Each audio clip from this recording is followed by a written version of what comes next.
الحمدللہ جدہ سے مکہ مکرمہ کا سفر جاری ہے۔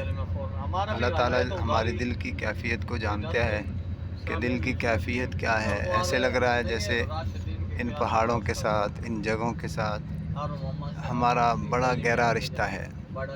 اتنا سکون مل رہا ہے، اتنا سکون مل رہا ہے، حالانکہ میں پہلی مرتبہ یہاں آیا ہوں اور میں اپنے خوشی کو بیان نہیں کر سکتا کہ کتنا خوش ہوں۔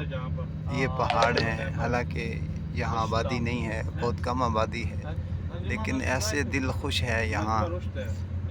اس کی سب کی وجہ ایک تو یہ ہے کہ اس سرزمین پر اللہ تعالیٰ کا گھر بیت اللہ موجود ہے، دوسرا ہمارے محبوب امام الانبیاء حضرت محمد مصطفیٰ صلی اللہ علیہ وسلم مدینہ منورہ میں تشریف فرما ہیں، تو ان کی برکات ہیں جن کی وجہ سے ان جگہوں کے ساتھ ایسا دل لگتا ہے، ایسا دل خوش ہوتا ہے کہ جو الفاظ میں بیان کرنا مشکل ہوتا ہے۔